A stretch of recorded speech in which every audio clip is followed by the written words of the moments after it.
Hello, book lovers. Welcome to Authors Love Bookstores presented by A Mighty Blaze. My name is Kimberly Hensle-Lowrance, and I'm your host today. A Mighty Blaze is a volunteer effort of writers and creatives who love books and storytelling and authors and bookstores. We work to bring attention to these essential parts of our culture during COVID-19 and beyond. Authors Love Bookstores is a weekly online program held on Wednesdays.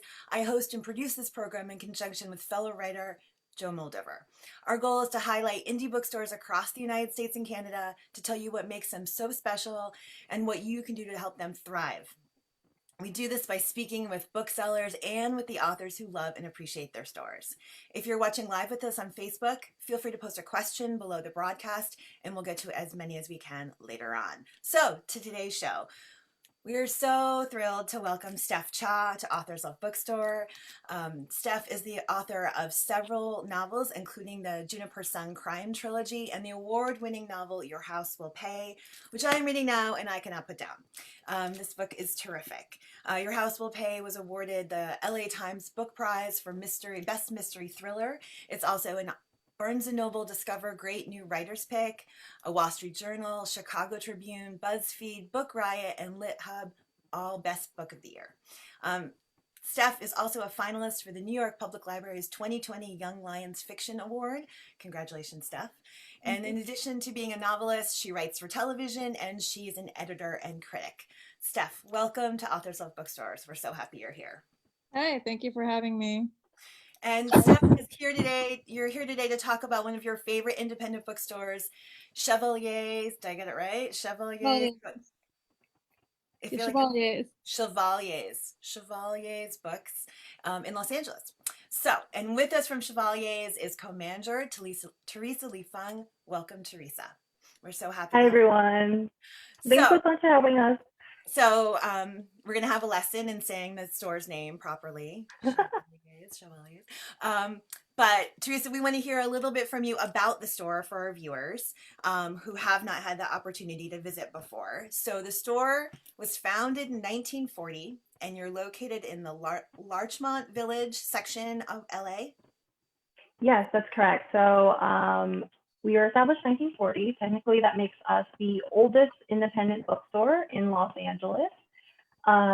We were founded by Joe Chevalier, who was a French immigrant. Started off as like a lending library where you could borrow a book for about 2 pennies for a week. Unfortunately, we don't have those great prices anymore, but we're more of your typical indie bookstore now. Very family oriented. I definitely recommend anyone who's in LA, if you have not visited Larchmont Village yet, it is a hidden gem. And I would say the hidden gem of the hidden gem is definitely Chevalier's book. And for those people who aren't familiar with Los Angeles, where is Larchmont like in relation to, I don't know, like Hollywood or the beach? Like how are you in the Um, middle of the city on the outskirts? I would say we're south of Hollywood, west Okay. of downtown LA. It's sort of a part of a place that, as you're driving by, you would think it's all neighborhoods and just houses. But there's like a really great little strip of shops, which is where we're located. And you do have to look a little bit harder to find it if you're just driving by. Okay. So a bookstore to have survived for 80 years is a bookstore that has, I would imagine, evolved and pivoted and grown with its neighborhood. What do you think makes the store so special to the community that's ensured its survival for so long? Sure. So, I mean, obviously we pivoted from the beginning from a lending library to a typical bookstore, but I would actually say that our strength in staying for 80 years hasn't been that we've changed so much as we've sort of stayed the same. And we're sort of like an old fashioned mom and pop bookstore that is really part of the community. And so you can come in and it still feels like maybe 2000 or 1990 or 1980. Like you can just come in and you're not inundated with necessarily the most technological advances. We're still a little old fashioned. But you can come in and you can chat with a bookseller for an hour to find, the next 2 books that you'll be raving about for the next couple of weeks. So I do think our strength is that we're a little old fashioned in that way. Now, Steph, why is this bookstore so special to you? What's your connection? Well, it's actually my neighborhood bookstore, so I can walk there. It's about a 15-minute walk from my house. Before the pandemic hit, I would be there about once a week with my dogs and my husband. I actually started going there like before I moved to the neighborhood, which was about 4 years ago. One of the co-owners, Daryl Holter, reached out to me because he like randomly read my second book, and so he invited me to visit the bookstore and bought me a cup of coffee, and I'm friends with him, and I just have a good relationship with the store. I think they've done a lot for my books. Teresa and Liz, they hand sell the hell out of my new one. I think are very responsible for moving copies within Los Angeles. And Yeah, it's just a great place to be. I just had a baby 5 months ago, and like if it weren't for the pandemic, I'd be taking him over there. I actually have been reading him books that we got from the store, and some which we actually received as a gift, which was incredibly generous. But it's just run by really good people. They're always up on what's interesting to read, and they're really enthusiastic about books and about authors. And congratulations on your son, by the way. Thank you. That's that's exciting news. That's great news. What's your favorite book that you're reading him? I know we're going to talk about your book, but what's your favorite children's book that you're reading right now? Well, he's not really understanding very much quite yet. Of course. But they're fun for you too, right? To read. Yeah, there is actually a friend of ours got us a book called All the World. That's like a board book that is really lovely. It's kind of like a poem, and it has nice pictures. We got a couple like black and white high contrast books through Chevaliers that I don't know. I think he was looking at them. I personally like the This Is Not My Hat. I Want My Hat Back. Those books are great. I think and Chevaliers has like this great kids book section that has like seating for kids, and they're always like they're often little kids in there, and they seem to be having a great time. The books are even kind of like kid level, so they can browse easily. Now, Teresa, you were telling me before we went live that the store is open for limited hours. Is that correct? Yes, that's right. So if customers want to come inside and browse, we do have in-store hours. I believe it's now Tuesdays, Fridays, Saturdays, and Sundays. The other days, we're still only open for curbside pickup because we do a lot of phone orders and email orders. But I understand that like a large part of the book browsing process is just like getting in there and looking at all the titles, especially titles that you would never hear about otherwise. So again, those are Tuesdays, Fridays, Saturdays, and Sundays. We definitely welcome people to come in. And of course, we do have some rules that you need to follow, but they're pretty easy to follow. Okay. And were you closed for a while at the beginning of the sort of quarantining shutdown? Or did you did you have to shut down? We closed our doors for sure. We locked the doors, but we were still doing, it was really like all of a sudden change. So we rapidly tried to figure out, like, obviously, how do we make money with our doors closed? So we, luckily, bookshop.org, they started up. So we got some online sales. We did a lot of curbside pickup orders, but it was actually mostly at that point doing home delivery to local customers like Stephs, actually. So, again, a lot of our clientele are people who live straight in the neighborhood, just a few blocks away. So it was us sort of hand delivering to their porches and stuff, making sure they get their book. How wonderful that is to order a book from your favorite bookseller and then they deliver it to your house. Yep. Sounds kind of like a perfect situation. A lot of work for the bookstore, Yeah. of course, but a way to help your loyal customers feel even more connected, I would imagine. Steph, what did you? Oh, go ahead, Teresa. No, I was just gonna say it was funny because we know our customers so well, and then now we also know how their houses look like, which is interesting. Steph, what did you order during the pandemic? If you had a home delivery, what was it? I ordered some kids books. But I also ordered. Let me think. I know I ordered some Game of Thrones books because I've been reading You those. did, you did. I think you ordered like the whole set.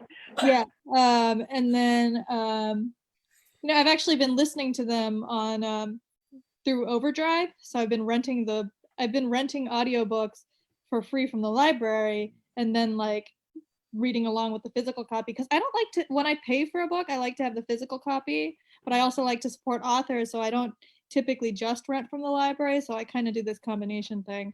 um, but it's so much easier for me to listen to books right now since my hands are often full. I know I ordered Wonder Valley by Ivy Pacoda. That's an excellent book, and actually Chevalier's hosted an event with her in, God, that was in June. I think that was in Yeah. June, and I interviewed her for it. And I ordered, I feel like I ordered a bunch of books in that batch, but I don't remember all of them. Was there anything that you read during these past couple of months that was especially successful in bringing you solace or joy or happiness or escape from the world? I would imagine Game of Thrones, obviously, would give you some escape. Yeah. From this world to one that's a little bit more brutal, but that's been great. I loved Wonder Valley. I think I read that before the pandemic though. I've been listening to I've been listening to a lot of books, a lot of nonfiction actually. I listened to Evicted. I guess a lot of this stuff is not really escapist. Evicted, especially in this climate, but that was an excellent book, like excellent book. I'm about to start American Spy by Lauren I think it's Wilkinson. And I'm looking forward to that. And I'm actually reading Me Talk Pretty One Day. I've never read David Sedaris before, and it's actually a great thing to be reading. That's pretty escapist because it's just kind of fun, quick pieces. Teresa, what about you? What have you been reading, or what's been very popular in the store these past couple months? Sure. So I think a little into the pandemic, it was actually getting really hard for me to read a book or finish it, just because, there's that low level anxiety just like going through your head at all times. And the book that actually sort of knocked me out of that, it's also not a light book, but Hidden Valley Road by Robert Coker. I just read that. You like it too? Yeah.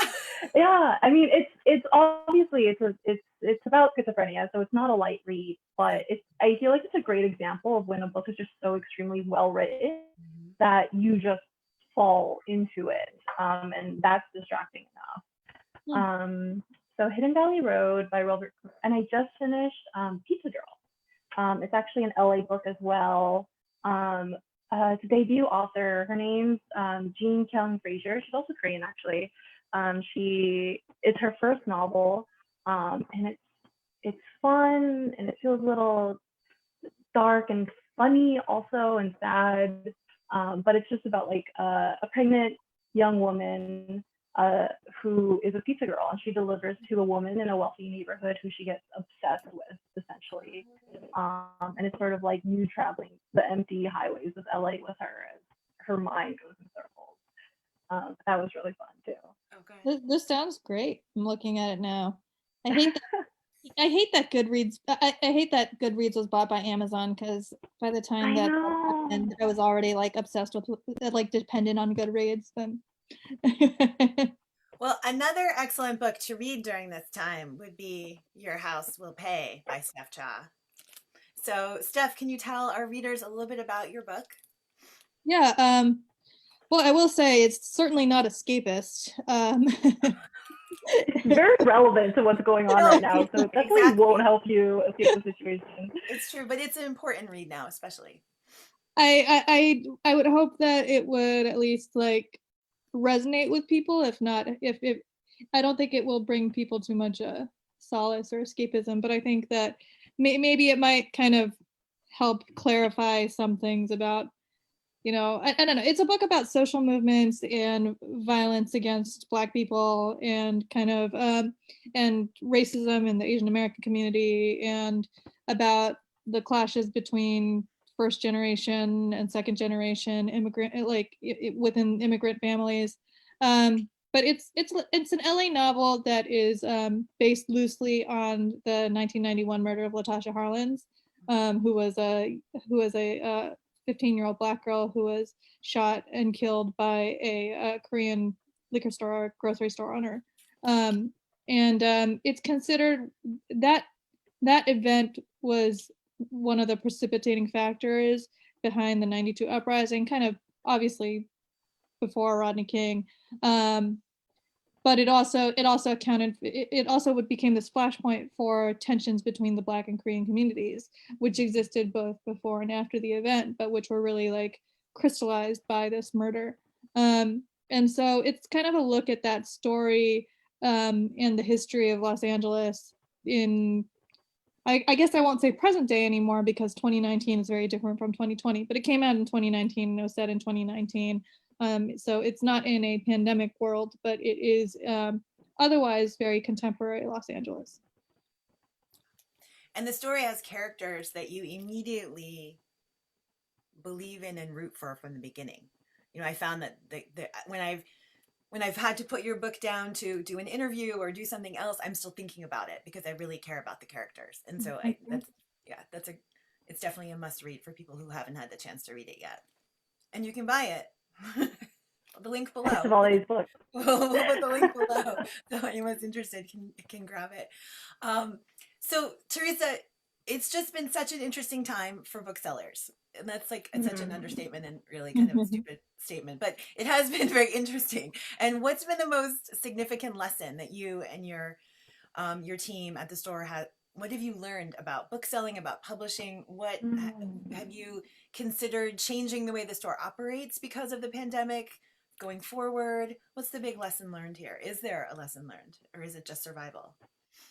Sure. I mean, it definitely hit home so much about, I mean, obviously every indie bookstore's greatest competitor is Amazon. And it's like when your doors are closed and people can't come into your physical store, like how do you compete with a corporation who has mastered that already? Like, you know, the whole online sale process. And because the real leg up we've always had is that human touch. So maybe not surprising, but like the greatest challenge has definitely been how do we keep that human touch in our transactions, even when we can't meet someone face to face. When we still try to do that, and I think we've succeeded as much as we could, you know, considering everything. We still sometimes have phone consultations with people basically over like the next book that they should read, and we can spend half an hour sometimes with a customer, giving them recommendation after recommendation, and they end up buying, you know, 12 books by the end of it, which is a lot for a single purchase and probably actually not what most people should be doing. You know, wallets are slim right now, but it's great for us when they do that. And it definitely hand selling is the greatest challenge and the greatest benefit of an indie bookstore. So that's what we've been working on, even if it's meeting someone through the door, which we do often, is we'll talk to someone through the front door and we'll get like, okay, you like these books, and come back with 10 recommendations in a stack. We'll like slip them through the door and then they can figure out what they like, and then we sell like that. That's definitely been the biggest part of the pandemic that's sort of weird, but still has the essence of Chevaliers in it. Yeah. That connection, the personal connection, right? That's the most important thing from a bookstore, I think, is having the conversation with the bookseller.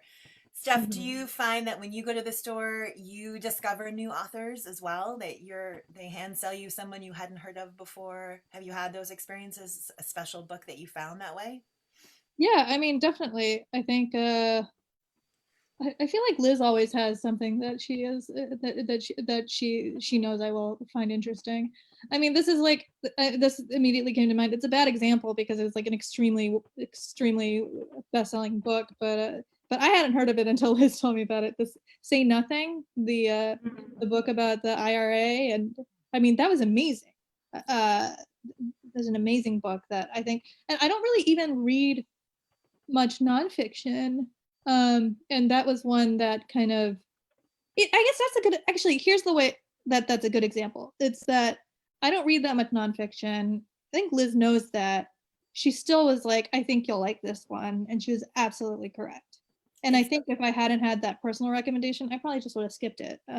But it was a really enriching reading experience, just extremely fascinating and educational. Now, Liz is one of the owners of the store. Yes. Liz is actually a manager of the store, A manager of the store. co-manager. Okay. And I'm very disappointed that she's not joining us today because she is like a book selling legend. I think she secretly has like a notebook of every customer at home and what books they like, because she can always know. She can read a customer perfectly, and she legit, one of our best-selling fiction paperbacks is this Bulgarian epic that no one has ever heard of, but Liz manages to hand sell it to anyone. People who don't even like to read will pick up a book because Liz can recommend it well. Yeah. That's terrific. That's a great skill to have, and a blessing for the store to have someone who can match books with readers so well. A matchmaker, a book matchmaker, I guess. Steph, we're already getting audience questions for you. One's come in.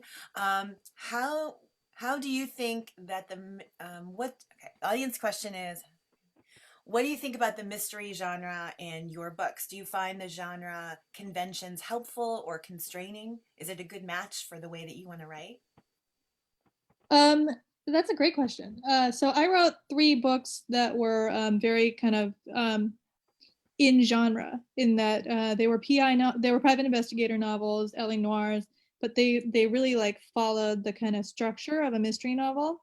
And I found that built-in genre structure and conventions to be extremely helpful when I was writing my first book and my second and third too. Just having that kind of skeleton and knowing that you have to kind of hit some notes, I think is a good thing for an author, especially starting out. And I also think that like having some of these constraints can be extremely good for creativity, because it gives you a mold that you can kind of fill with whatever you want. But I found that to be really inspiring for me. My new book is less of a mystery, although it has some mystery components to it. But I still consider it a crime novel. It's definitely within under that crime fiction umbrella. And so while it doesn't follow the structure of a mystery novel, which, by the way, like, it took me a lot longer to write this novel, in part because I had to kind of figure out the structure as I went along in a way that I hadn't had to before. But so while I did not kind of follow the structural genre conventions, I find crime as subject matter to be extremely illuminating. And I think that looking at the crime that's central to this book, and the kind of present day crime that goes along with it, really helped me to figure out a lot of the underlying dynamics of the city, and to kind of understand the way that communities interact with each other and react to each other. And it just provided this interesting framework, this interesting lens to with which I could kind of look at the issues that are important in Los Angeles right now. And I think that crime is like a very useful tool for understanding society, for understanding kind of the problems underneath. Crime is, I think, inherently a political problem, and so it's really useful as a way to examine, I guess, larger political questions. It feels sometimes that Los Angeles is a character in your book. Yeah, I mean, I think in the sense that it drives a lot of the story. The setting is really important. It helps define a lot of the other characters, and I think that this particular story couldn't really have taken place anywhere else. Great. Now, the two of you know one another before today. You had obviously connections to the store. So what questions would you like to ask one another about the bookstore, about writing? Did you have something in mind that you wanted specifically to draw attention to about the bookstore, Steph? You want to ask Teresa today? What's it like in there now? Like, I mean, is it just like one of you all working at a time? Like, I think it's probably the most different on like a curbside pickup day where our doors are closed, and there's a couple of us in there, but there's, we have like our plastic shields in front of our register. Everyone's wearing masks and things are rearranged so that people don't sit down and all that. It kind of feels like a cave lately. Like we even like the lights are dimmed and we're all just sort of like moldering around the bookstore. But it looks a lot different from the last time we were in, because we've actually, unfortunately, we used to have this really, I mean, it's still there, a kids section, like Steph mentioned before, where we had story time every Sunday. Obviously, story time is not an okay thing to have these days. So like we had to move all the kids' furniture out, and bookshelves are, arranged in that space.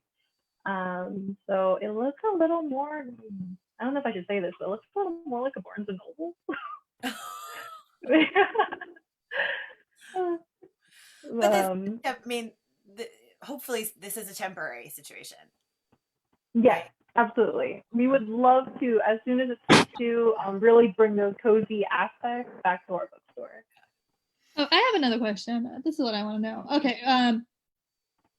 I have worried about other authors, friends who have been publishing during the pandemic.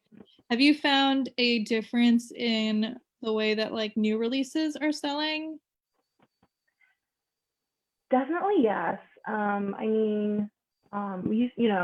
We host author events all the time.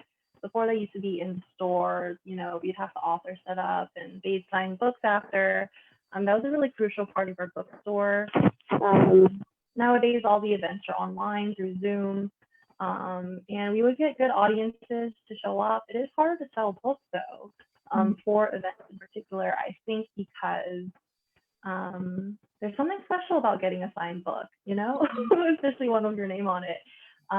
So that's been a little different for authors of new books. I do think they have to put just that much more legwork on their own, promoting their book and going out to sign on their own where it's safe. We're trying to do as much as we can, especially we have a few authors in the neighborhood, like Ivy Pagoda, with these women who have released recently. We host events with them and we try to promote as heavily as we can. Tonight, actually, we have Sarah Bynum for her new book, Likes. She's also a local author. She's amazing. And so we're going to do the whole Zoom event with her and have her come in and sign books and personalize. So we're trying to, sneak in those aspects of a regular author signing for each new book. But it's definitely harder. Yeah. Now, Teresa, you were saying earlier that you have a special way of ordering signed books. If people go to your website, they can order signed books from you, and that's separate from your bookshop shop. Is that correct? So bookshop.org, some of you may have used already. It's a little closer to just like a sort of regular online book buying service. We do, however, have like specific quantities of signed books that we sell directly through us. So if you go through our website, you'll find a signed books link that you can click on. You can also request a book there. But I believe right now we have like Britt Bennett signed copies of The Vanishing Half. We have John Dean's Authoritarian Nightmare. We'll have Sarah's signed books as well. So we have quite a few. If you are interested in those, they're on our website. And I should also say, I do sign books through Chevaliers too. So yes, okay. I can always stop by the store. Okay.